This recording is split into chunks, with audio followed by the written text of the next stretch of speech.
Hi everyone. आज की session में सीएसआर नेट 2023 जून एग्जाम में ऑल इंडिया रैंक 70 हमारा एक स्टूडेंट का आया था जो है कि बासव मुखर्जी, और उसका बार्क में भी सिलेक्शन हुआ था।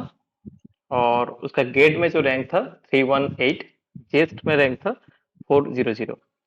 और उसका जो कुछ इंटरव्यू है इसके बारे में हम लोग देखेंगे। और जो है उनसे हम लोग ये भी सुनेंगे कि उसका इंटरव्यू आईएसीएस में कैसा हुआ था या नाइजर में और जो है बार्क में। इससे पहले हम लोग उनका जो सिलेक्शन हुआ है आईएसीएस में पीएचडी के लिए, उसके लिए हमारी तरफ से बहुत ज़्यादा कॉन्ग्रेचुलेशन। प्रसव जो है आपको बहुत ही ज़्यादा शुक्रिया। तो आप पहले आपका जो इंट्रोडक्शन है वो बोलिए। Hello everyone, I am Bashar Mukherjee. I from Shutia Barasat, North Chব্বিশ Pargona, a village, and I have completed my MSc from West Bengal University from uh, 2022, and after that I have prepared for NET, GATE, and JEST mainly, and I have cleared for NET.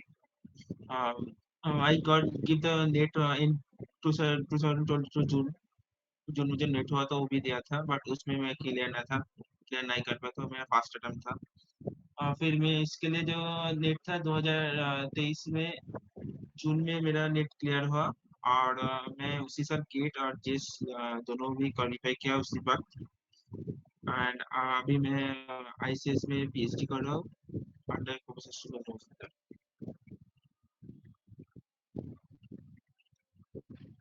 Okay. और जो है तुम्हारा जो preparation था, अभी जो net का जो कुछ पिछले कुछ सालों में जैसे क्वेश्चन पैटर्न चेंज हुआ है, तो आपका जो प्रिपरेशन स्ट्रेटेजी था वो हम लोग को बताइए कि आपका प्रिपरेशन स्ट्रेटेजी क्या था। पहले तो मेरा प्रिपरेशन सिंपली ये था, जो प्रीवियस ईयर का जो क्वेश्चन है नेट का, उस नेट गेट जेस के ऑल मैंने जो भी क्वेश्चन जैम का मैंने नहीं किया था, जो भी क्वेश्चन है नेट का प्रीवियस ईयर का उसे सॉल्व करना। सिर्फ सॉल्यूशन नहीं करना था, बट अप्रोच देखना था, मैं बस अप्रोच देखा था। कुछ चीजें मुझे नहीं आती थी उस समय, मैंने वो सब ट्राई की थी। जैसे मुझे अभी भी इलेक्ट्रॉनिक्स एकदम एकदम ही नहीं आता, मैंने बहुत ट्राई किया था उस समय। इलेक्ट्रॉनिक्स में मैं मेनली फोकस किया था उस वक्त मैं नए से सीख रहा था ऐसे। और मेरा जो था सिर्फ वो क्वेश्चन बार बार प्रैक्टिस किया, सॉल्यूशन कैसे बनाते हैं वो देखा, यूट्यूब वीडियो देखा कुछ कैसे क्वेश्चन आ रहे हैं कुछ समय में। और मैंने कोई टेस्ट सीरीज पर्टिकुलर परचेस नहीं किया था, बट इंटरनेट से बहुत फ्री टेस्ट सीरीज मिल जाते हैं। मैंने वो उसमें से बहुत कुछ दिया था। मैंने फॉर टाइम कंजम्पशन, टाइम ठीक है, कितने टाइम में कितने क्वेश्चन बना सकते हैं, इसलिए मैं दे रहा था। यही मेरा प्रिपरेशन स्टेज था 2022 से सितंबर से जून तक के एग्जाम। अच्छा, आपने तो नेट के लिए सेल्फ स्टडी किया है और यूट्यूब आपने हाँ हाँ, फॉलो पूरा किया है। सेल्फ। बहुत यूट्यूब अच्छा है। क्वेश्चन फ्रॉम डिफरेंट चैनल्स, जैसे मैं कहा इंटरनेट पे बहुत क्वेश्चन मिल सकता है, सॉल्यूशन हर चीज का नहीं मिलता।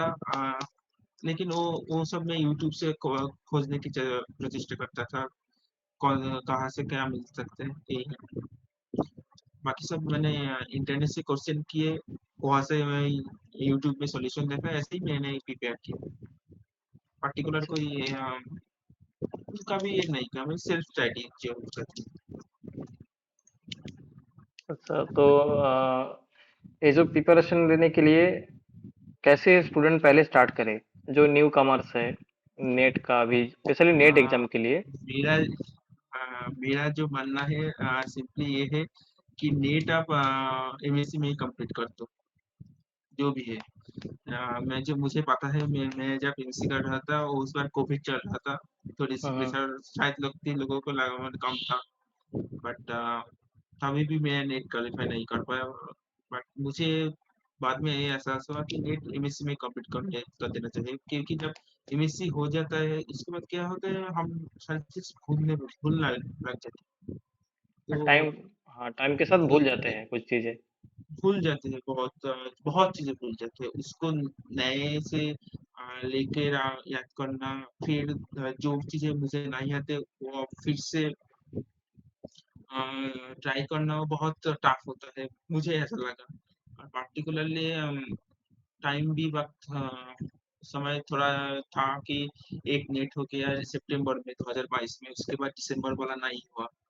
हाँ, हाँ। इसीलिए मुझे टाइम भी ज्यादा मिल गया, इसीलिए मैं शायद उस टाइम में सफिशिएंट कर पाया। बट अच्छा, मुझे तो लगता है मेसी में ही नेट क्वालिफाई कर देना चाहिए हर किसी को, वो सबसे बेस्ट होता है। अच्छा।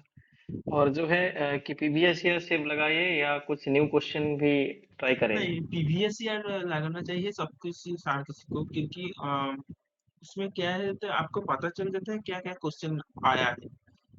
पीवीसी यार मैंने जो हर चीज का पीवीसी यार किया था, नीट किया था, टीआईफर किया था, गेट किया था, चेस किया था, चार चीजों का पीवीसी यार मैंने किया था, पूरा किया था जितना क्वेश्चन है।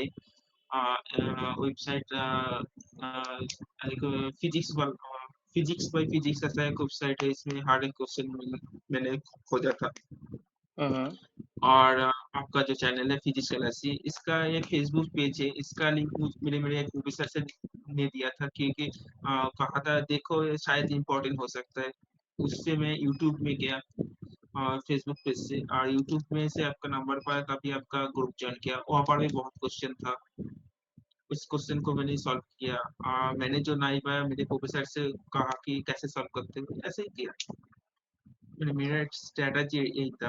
तब सॉल्व करने के बाद मुझे ऐसा लगा कि अगर मैं यूएससी से शुरू कर देता शायद और एफिशिएंट होता, क्योंकि मैं यूएससी की बात कर रहा था तो प्रोफेसर हर वक्त मेरे साथ लाइन होते थे, मुझे ऐसा लगा। अच्छा, तो स्पेसिफिक कुछ बुक है आपके पास कि ये बुक पढ़ना चाहिए टॉपिक वाइज? स्पेसिफिक बुक तो ज्यादा कुछ नहीं है। मैंने एक बुक लिया था इलेक्ट्रोडायनामिक्स बाय ग्रिफिथ। हम्म। एक बुक था एटॉमिक फिजिक्स, एटॉमिक फिजिक्स वाला बुक था, उसका नाम अब याद नहीं है। न्यूक्लियर फिजिक्स था, इसे घोषल था। और कॉन्डेंसमेंट का बुक था एस्ट्रोनॉमी। ये सब बुक तो मेरे एमएससी के बाद मैंने लिया था पढ़ने के लिए, हम्म। यही बुक में चला गया था। और उस वक्त प्रोफेसर सर में कुछ नोट्स भी थी, वो नोट्स भी हम मेरे पास थी, ऐसे ही चला गया, यही किया। और जो मुझे नहीं पता था यूट्यूब में हर चीज अवेलेबल होता था, जो होता था उसी से ही काम चला गया। तो आपका जो जर्नी है ये तो बहुत ही इंटरेस्टिंग है, इसलिए कि आपने सेल्फ स्टडी किया है और ऑलमोस्ट सारे एग्जाम आपने अच्छे रैंक भी लेके आया है। और सी एस आई नेट में आपका रैंक जो था कि 70 ऑल इंडिया रैंक, बहुत ही अच्छा एक रैंक है। और आपको बहुत सारे इंस्टीट्यूट में इंटरव्यू आपको मिला भी था।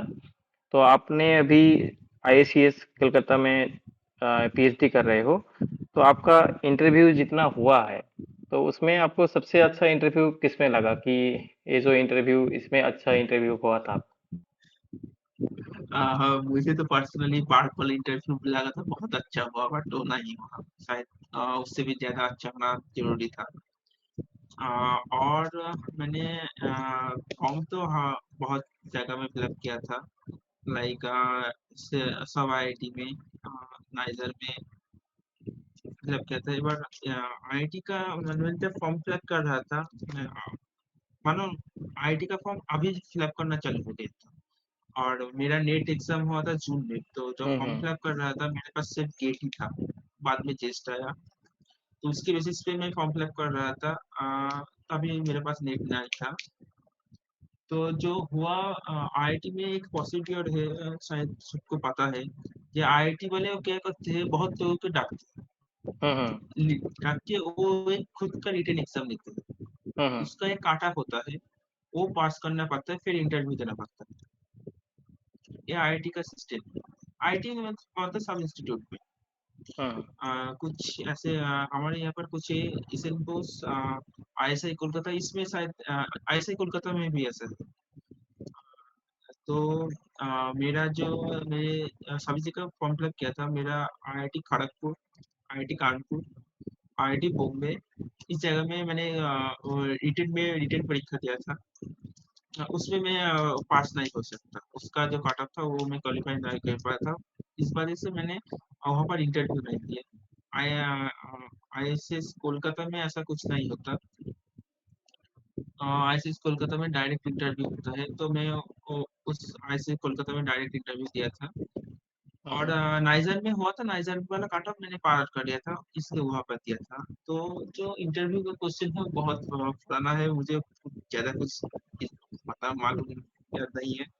बट जो भी है, आईसीएस कोलकाता में शायद मुझे पर्टिकुलरली पूछा था क्वांटिस मेटर फिजिक्स से।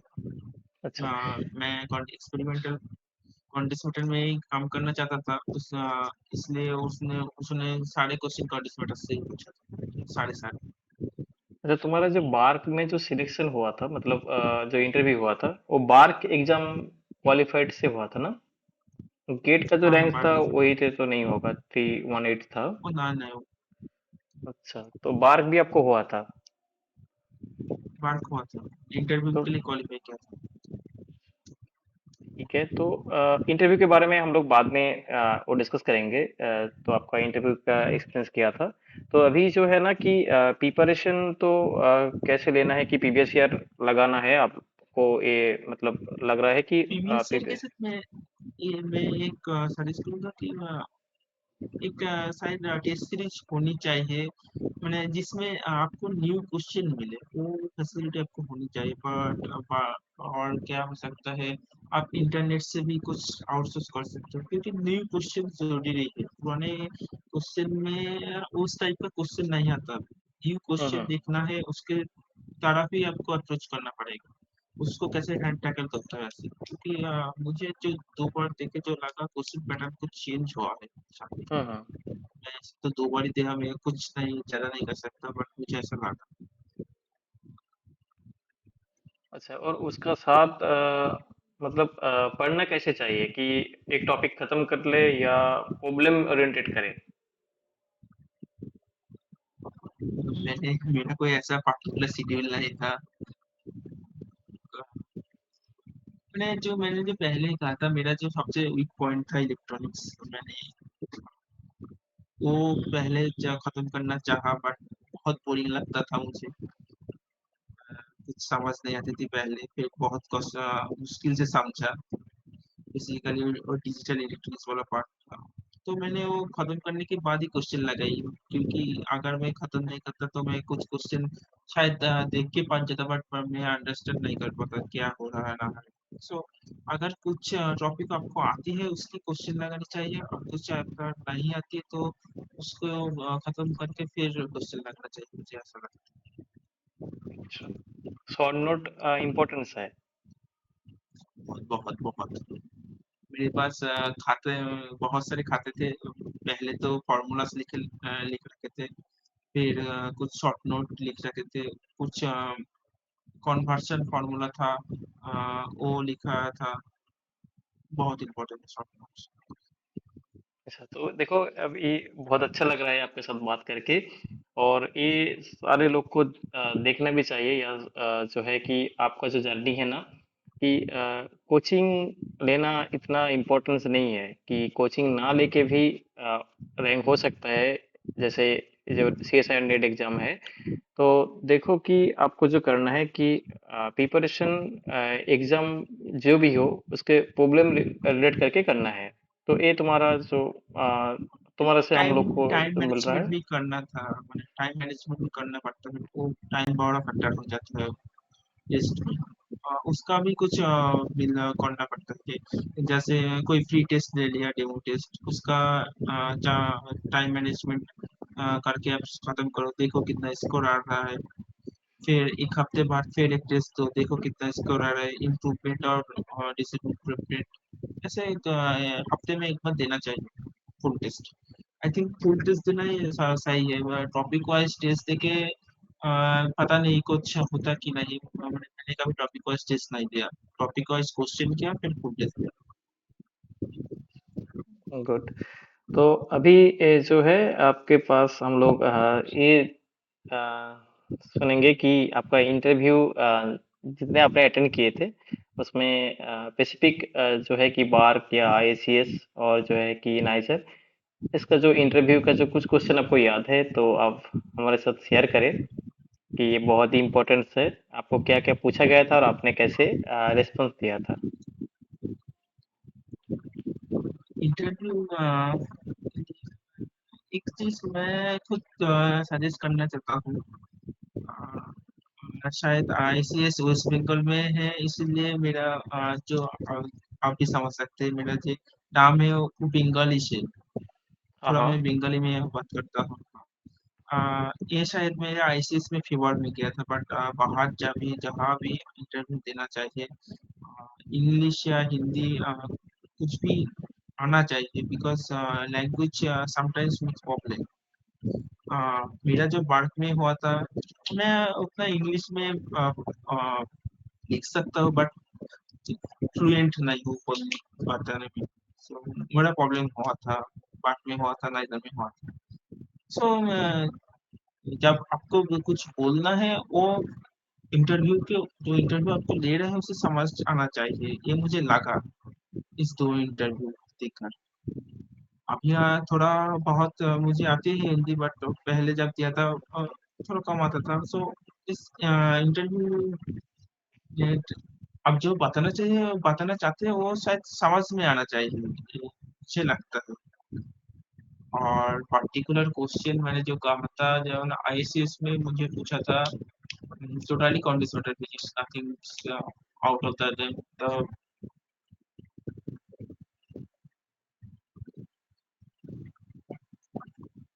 और मुझे पहले क्वेश्चन आया था शायद एक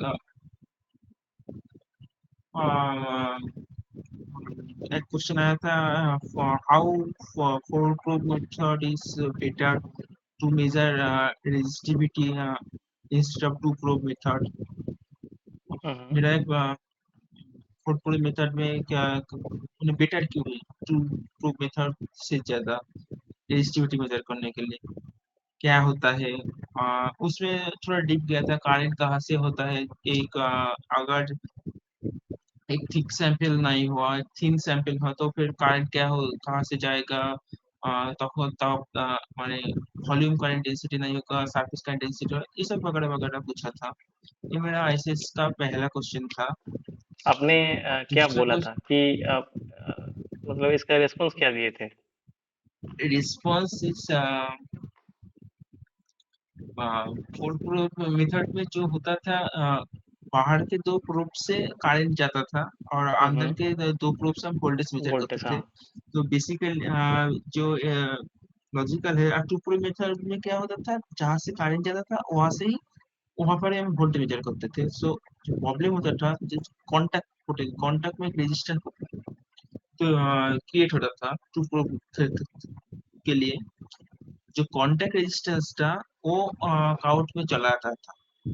हम्म। लेकिन फोर प्रोब में दो प्रोब से हम वोल्टेज मेजरमेंट कर रहे हैं, उसमें से करंट नहीं बैठा। सो कॉन्टैक्ट पोटेंशियल वाला एलिमिनेट हो जाता है। हम्म।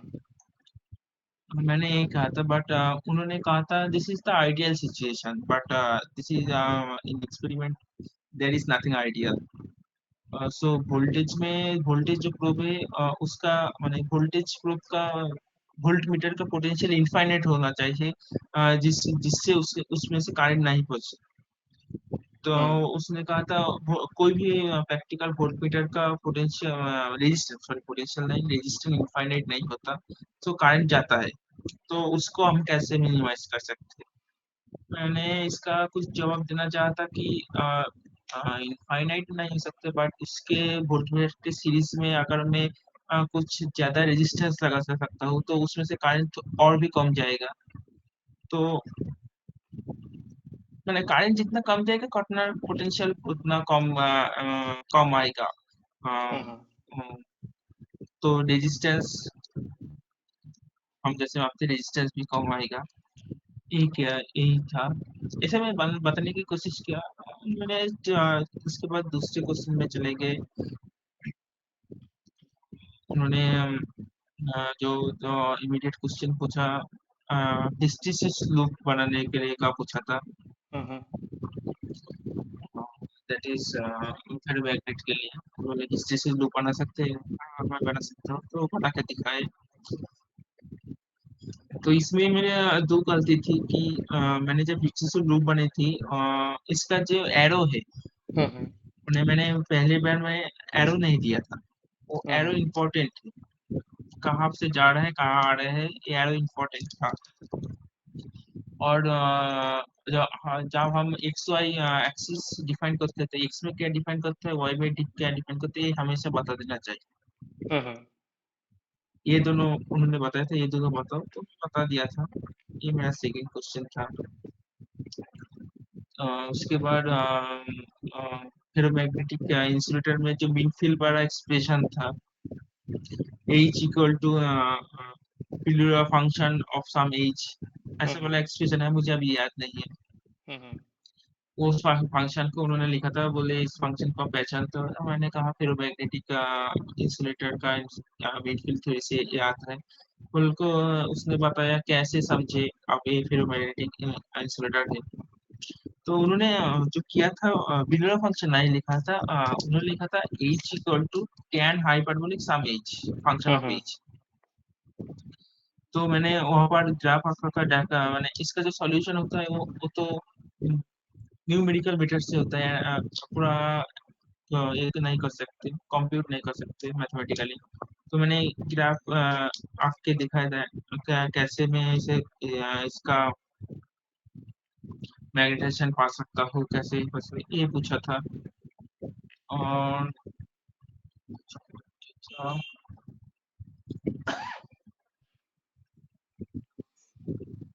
Something called phone on mode optical vibration Einstein में यहाँ से कुछ पूछा था, मुझे अभी वो याद नहीं है। ये सब और कुछ एक प्रोग्राम लिखने का था सब। मैंने जब कहा था ये फिर मैग्नेटिक फंक्शन ये न्यूमेरिकल से सॉल्व होगा, तो उसने कहा था आप एक न्यूमेरिकल प्रोग्राम बता सकते हैं जिसमें से सॉल्व हो जा सकता है। तो एक मेथड पूछ रहा था, पूरा डिटेल्स नहीं बट पूछ रहा था क्या आप बता सकते हैं। मैंने कहा वो बाइसेक्शन वाला न्यूमेरिकल मेथड बताते हो क्या, ओके। ऐसा करके कुछ फोन ऑन वाइब्रेशन वहां से कुछ बता सकते। फिर पूरी 25 मिनट्स का लगभग इंटरव्यू हुआ था, फिर चला।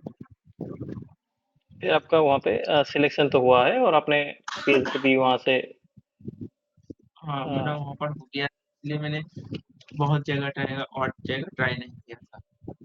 अच्छा। बार के इंटरव्यू के बारे में थोड़ा बताइए। और मैंने कुछ यूट्यूब वीडियो देखे थे कैसे इंटरव्यू होता था। तो हम्म। उन्होंने मैंने जब किया था उन्होंने पूछा था किस चीज से आपके क्वेश्चन करे, ऐसे मुझे पूछा था। तो मैंने जाके 5 टॉपिक बता दिए थे। शायद बताना नहीं चाहिए था, बट बता दिए थे कि मुझे इसी टॉपिक से क्वेश्चन करे, मुझे मैं जवाब दे सकता हूँ। तो मेरा पहला टॉपिक था quantum mechanics, classical mechanics, statistical mechanics, nuclear physics, mathematical physics, ये 5 मैंने बताए थे। तो उन्होंने पहले क्वांटम मैकेनिक्स से क्वेश्चन किया था, पोटेंशियल ओएल वाला क्वेश्चन। पोटेंशियल ओएल में जो कैसा पोटेंशियल बने, ओएल के आगे ओएल के अंदर और उनके बाहर कोई फंक्शन का कोई फंक्शन कैसा होगा, ये पहला क्वेश्चन पूछा था।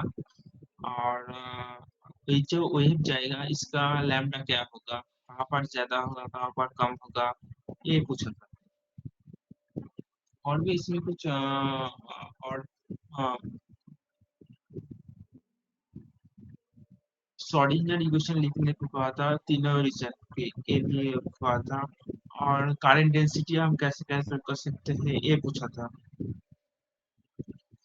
और जो ये सब पहले क्वेश्चन था, और बाद में जो इसमें क्वांटम मैकेनिक्स वाला लास्ट में पूछा था सेटा वो था क्या आपको ऐसा रियल पोटेंशियल के बारे में बता सकते हैं जो ऐसा दिखता है पोटेंशियल वेल वाला। हम्म। तो उसका जो जवाब था, जो कूलम्ब पोटेंशियल है, nuclear coulomb nuclear potential, inside the nuclear जो पोटेंशियल होता है वो थोड़ा पोटेंशियल ऑयल ऑयल के टाइप होता है। पहले एट्रैक्टिव फिर ऑयल फिर कोलम्बिक नाम रिपीलिंग। सो वाला एग्जांपल मैंने दिया था। क्वांटम मैकेनिक्स से यही पूछा था मुझे। देन पूछा था सम स्टैटिस्टिकल मैकेनिक्स। स्टैटिस्टिकल मैकेनिक्स में जो था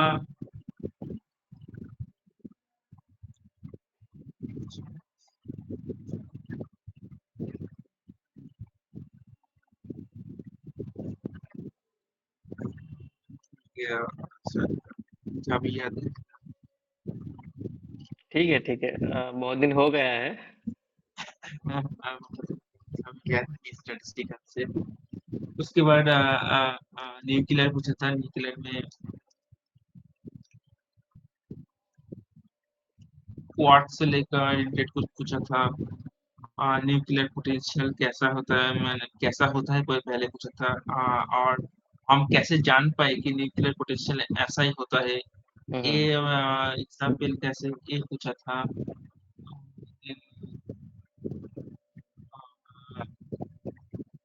they asking about some alpha beta gamma ray से कुछ पूछा था कि किसका कौन कितना दूर पेनिट्रेट कर सकता है। अ, अ, कौन चार्ज से उठाने, बेसिक क्वेश्चन बहुत ही बेसिक पूछा था। अच्छा। ऐसे करके कुछ पूछा था। मैथमेटिक्स में एक फंक्शन दे दिया था ये y equal to a e to the power beta x square. यहाँ से हम कैसे ए और बीटा की वैल्यू निकाल सकते हैं ग्राफ के जरिए, मतलब इसका ग्राफ आपने को कहा था। फिर कहा इसका कैसे हम ए और बीटा की वैल्यू मान सकते हैं, कैलकुलेट ये कर सब सकते हैं, हाँ, बताओ। हाँ। हाँ ग्राफ से। अच्छा। और मैंने क्वांटिटेटिव फिजिक्स को भी बोला था, वहाँ पर तो वहाँ से उन्होंने कुछ मिला industries, lambda versus E, lambda versus energy versus wavelength कैसे होता है, ये सब बताने को कहा। ये बहुत ही बेसिक सा क्वेश्चन तक किया था। तो ठीक है। तो बार्क में आपको क्या लगा कि सिलेक्शन आपको क्यों नहीं हुआ? मतलब देखो, मुझे बार्क। तो इंटरव्यू बहुत बहुत ही अच्छा दिया था, मुझे लगा था। अच्छा। जो मेरा प्रॉब्लम था, मैंने कुछ इंग्लिश टर्म इमीडिएट मुझे याद नहीं है। जैसे एक उन्होंने पूछा था एक एलिमेंट का नाम बताओ जो गामा रे एब्जॉर्ब कर सकता है। हम्म। मुझे उसका नाम याद आ रहा था बेंगली में शीशा। शीशा कहते हैं या डिजाइन मैंने जो ये आता है पीवी में लिख रहा था, लेकिन उसका अंग्रेजी में जो लेट कहते हैं वो मुझे तभी हाँ, याद हाँ। नहीं आ रहा था। So this this I think that's a problem. Conversation problem है एक, ठीक है। तो जिसका एग्जाम हाँ सिलेक्शन मेरा है होगा, बहुत। तो इंटरव्यू के लिए कन्वर्सेशन अच्छा होना चाहिए थोड़ा। कन्वर्सेशन मतलब उनको समझना आना चाहिए बेसिक्स। हाँ मैंने शीशा कह दिया था, वहाँ पर एक बेंगली टीचर थे उन्होंने समझ लिया था। बट बाकी चारों और बाकी पांचों थे उन्होंने समझा नहीं। तो जब मैं पीवी लिखा था तब वो समझा अच्छा ये लेट। हाँ तब मुझे याद है ये लेट है, बट उस टाइम पे मुझे नहीं याद आ। एक प्रॉब्लम हुआ था कुछ क्वेश्चन आंसर देने में। ठीक है, इस बार आपने तो बार अटेंड नहीं किया है। नहीं इस बार मैंने मैंने मेरा कोई प्रिपरेशन नहीं था। मैं शायद को वो वाला ये हूँ, जो एग्जाम मेरे राइटिनेशन है वो भी मैं करना ही कर पाता हूँ। अच्छा। और नाइजर में इंटरव्यू के बारे में कुछ? इंटरव्यू के लिए एक्चुअली जो हुआ था ना, जैसे जो इंटरव्यू था, उसके 3 दिन बाद एक हमारा नेट एग्जाम था। हम्म। इसीलिए मैंने जस्ट एग्जाम दिया, इंटरव्यू दिया, चलाया। मैंने उतना सीरियसली उस एक को ना ही लिया। मैं उस समय में आईसीएस पा चुका था, इसलिए मैं जानता था मैं नहीं जाना ही दूंगा। बट इंटरव्यू के लिए किया था इसलिए कि बाढ़ के लिए कुछ प्रिपरेशन हो जाए। हम्म। नेट के बाद बाढ़ का इंटरव्यू था, तो इसलिए कॉन्टेस्ट का कुछ बेसिक क्वेश्चन इसमें धरा था। ऊपर में मैंने बताया था कॉन्टेस्ट मैंने जो फील्ड चूज किया था कॉन्टेस्ट एक्सपेरिमेंटल फील्ड, तो उसमें से ज्यादा धरा था, पूछा था मुझे। पार्टिकुलरली कोई क्वेश्चन अभी याद नहीं आ रही। हम्म। Because, मैंने उस समय वो वाला इंटरव्यू सीरियसली नहीं दिया था प्रैक्टिकल। वहाँ पे आपका सिलेक्शन हुआ था? तो मैं नहीं उसमें नहीं देखा था, क्योंकि अच्छा। मैं ऐसे ही ज्वाइन करना था, और जब अगर बात हो जाता तो बात पे ज्वाइन करना था, ठीक है, बहुत इसलिए अच्छा है। मैंने। इंडिया का एक बहुत अच्छा इंस्टीट्यूट है आईसीएस। और अब आगे भी और भी अच्छा आपको सक्सेस मिले। और आपका जो सजेशन है, अब आगे जो स्टूडेंट अटेंड करेंगे एग्जाम, उनके बारे में आपका कुछ सजेशन है तो बताइए। और जो है कि कुछ टिप्स वगैरह है तो आप बताइए। तो मेरे हिसाब से मुझे जो लगा कि जो लोग चाहते हैं पीएचडी करना, वह बात का एग्जाम भी देना चाहते हैं, I think they should have cleared the NET, GATE, JET, all that exam in the time of MSc, because after that MSc knowledge all we forget it।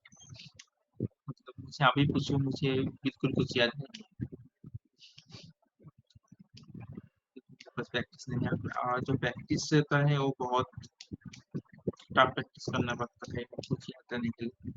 फिर एक चीज और जो मुझे जो लगा कि आप क्या नेट गेट ये सब क्लियर तो कर लोगे, बट मेन जो चीज होता है वो इंटरव्यू होता हम्म। है। All the selection based on the how the interview perform there, selection on totally interview based. Hmm. मेरा इस आईसीएस में हाँ पर्सनल एक बात होता है, एक सेमिनार हुआ था फिजिक्स का। वहाँ पर आईसीएस से एक प्रोफेसर आया था, उसके साथ कथा मैंने बातचीत कर रहा था, तो उन्होंने बताया कि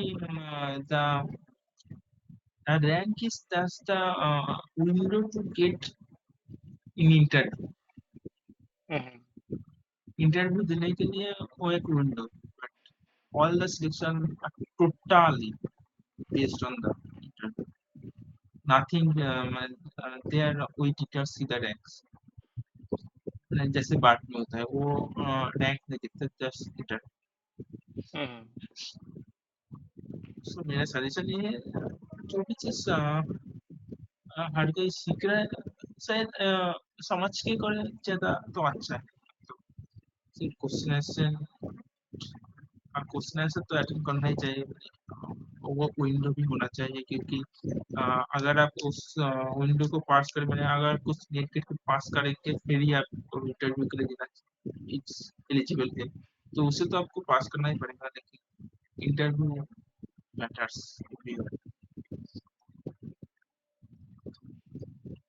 ठीक मुझे है। ये बात पहले से ही पता नहीं था, इसलिए मैं बोल रहा हूँ।